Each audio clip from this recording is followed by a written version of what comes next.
unprecedented That's a territory, very different point to accusing the Prime Minister of wishing harm on an opponent and accusing the Prime Minister of being a terrorist. If he didn't wish harm, then his actions are indistinguishable from somebody who did wish harm. And that is the fundamental point. What I care about is the safety of my friend. That's not what you said. What I care about is my friend. That's not what you said. In a week where language is more important than ever, that is not what you said. I have said. I've been very clear about what my opinion is. What followed wasn't just an interview. It was an open clash over truth, language, and responsibility.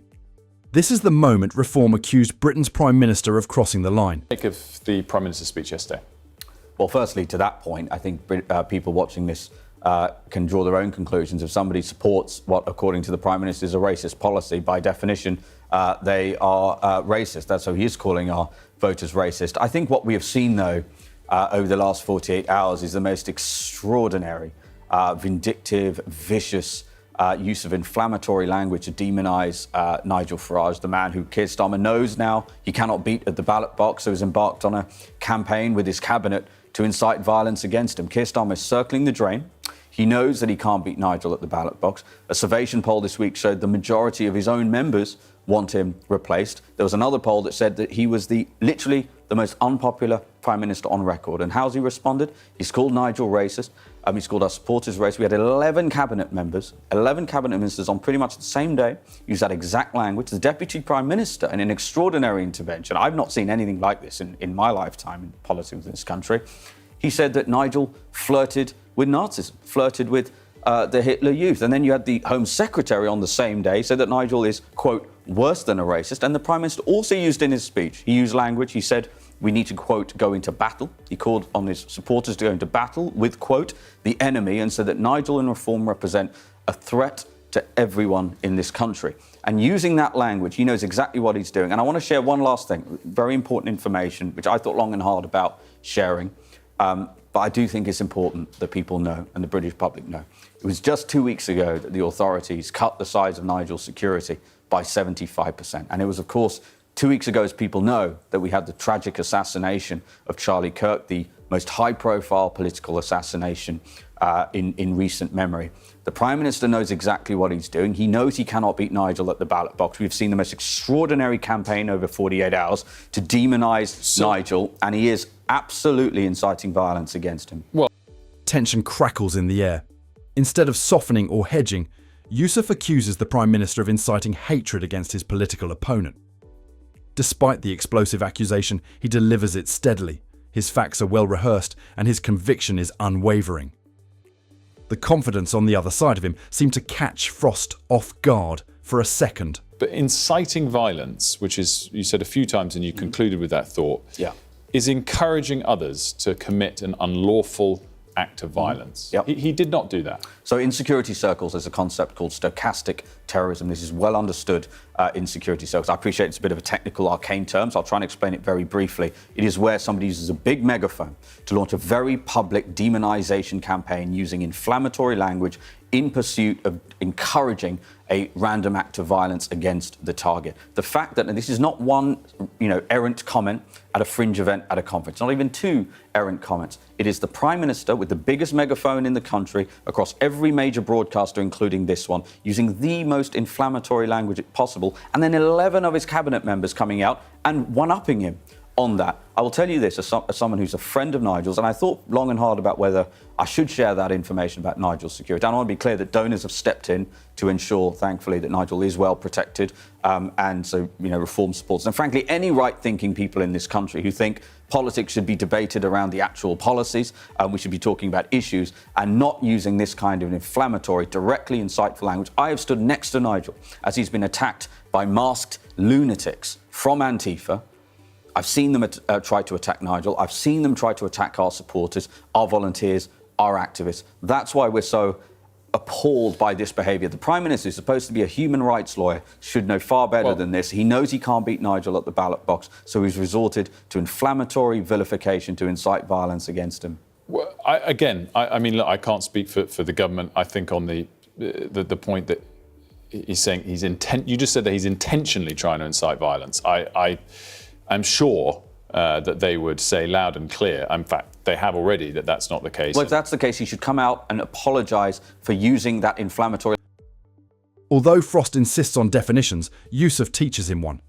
What first seemed like a tirade is turned into a reasoned argument by his cool explanation of stochastic terrorism.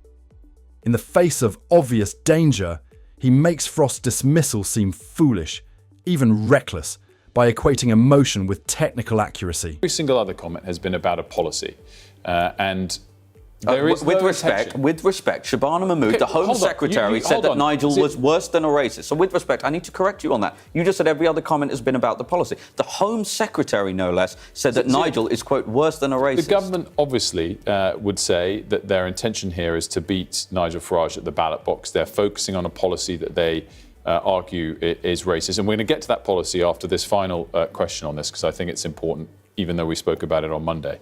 You concluded that last answer by saying he was intentionally inciting violence. Are you saying that, I've held the former science minister, Peter Kyle, to account when he tried to liken Nigel Farage to Jimmy Savile. It was a massive leap. Are you really coming on here to say you think the Prime Minister wants harm to come to Nigel Farage? Because language is important. Nigel, well, let me be clear. That's how your last answer concluded that. So, do you retract that, or do you stand by it? Nigel is a close friend of mine.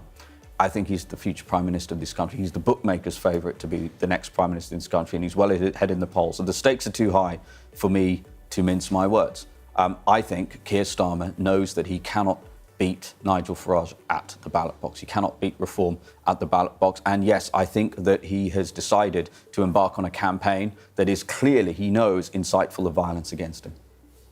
I think that sounds like an enormous leap to most people, but you didn't answer my question. Are you saying you think the Prime Minister wishes harm on Nigel Farage? I think that he has embarked on a campaign of language specifically... Please answer the question. Do you think the Prime Minister wishes harm on Nigel Farage? This is really important to clarify. I think that he knows that he cannot beat him at the ballot box, so has decided to use this inflammatory language, along with his cabinet, to incite violence against him. So you're saying he wishes harm on Nigel Farage, is what you're saying? You need to ask Keir Starmer that, but I think if you look at the language, and again, I want to put this to you. You just said that, again, this is not a single errant comment. This is the government of the United Kingdom talking about a man who is the bookmaker's favourite to be the next Prime Minister. It's an enormous leap. You just said it is. I'm sorry, Zia, it's an enormous leap. If I suggest you go and look up what stochastic terrorism is. And if you use language like battle, encourage your supporters to, quote, go into battle with, quote, an enemy that is a threat to our way of life in this country. You say that he flirted with Nazism, and 11 cabinet members come out and call him racist in the context of all of the threats that I see, sadly, almost every day against Nigel. Just this morning, I was in the car here, there's someone on Twitter who said that a sniper rifle could stop Nigel Farage, and was probably the only thing that could. David Bull has just pushed that tweet out. I'm sorry, I've seen people try to attack Nigel, try to attack our supporters and our members. So I take great issue with the notion that this is some great leap. The Prime Minister, if you think that this is such an outrageous thing, then you should ask yourself, you should ask the Prime Minister directly why 11 of his cabinet ministers have all come out in a 48-hour period. And I focused very clearly with Pat McFadden about the comments of David Lammy. I'm going to look up this obscure definition of terrorism, but essentially what you're saying by repeating that to me is not only do you say that you think the Prime Minister wishes harm on Nigel Farage, you're basically saying you think he's a terrorist. This is now conflict on live television, not simply an interview. Yusuf remains composed, analytical, and clearly upset for the right reasons, while Frost's tone becomes brittle. He links the rhetoric of the government to an actual palpable danger. The argument is now immediate, personal, and terrifyingly believable, rather than abstract. What I'm telling you is if I look at the preponderance of evidence of how somebody who is a human rights lawyer, who uses language extremely carefully, frankly, for most of the time, the language is literally put in front of him by a SPAD and he reads from an auto cue because he doesn't even know what he believes. For 11 cabinet members to come out one after the other inside a 24-hour period using the most inflammatory political language I can remember in this country. I'm afraid my personal assessment of it is yes, the Prime Minister has embarked, because he knows he cannot beat Nigel at the ballot box, he has embarked on a campaign to incite violence against him. That is my personal opinion. You've just said you can't possibly guess what's in somebody's I said you mind. can't. I said you can't truly know. I can absolutely have my opinion, and people watching this program can form their own opinion. And yet you're trying to claim you know what's in the Prime Minister's mind to quite an extraordinary degree. But when was the last time you saw when was the last time you saw a political leader with a real shot at Downing Street accused of this sort of language inside a 48-hour period from the government of the day? I defy you. Give me an example of that. I'm not sure I have, but that's still an extraordinary... So we're in unprecedented territory. But that's a very different point. We're in unprecedented territory. That's a very, very different point to accusing the Prime Minister of wishing harm on an opponent and accusing the Prime Minister of being a terrorist. If he didn't wish harm, then his actions are indistinguishable from somebody who did wish harm. The vast majority... That is the fundamental point. What I care about is the safety of my friend. That's not what you said. What I care about is my friend. That's not what you said. In a week where language is more important than ever, that is not what you said. I have said. I've been very clear about what my opinion is. And my opinion is that Keir Starmer knows he cannot beat Nigel at the ballot box and therefore has taken it upon himself with his cabinet to embark on a campaign to incite violence against him. Froster at Farage is running out of road towards the finale, so he switches to technicality and reaches for a safe spot. The moral high ground, law, safety, and the government's obligation to its own citizens is reclaimed by Yusuf in the meantime. It's a reminder that words can wind long before anyone lifts a hand, and it's more of a reckoning than an interview. Let us know what you think down below in the comments.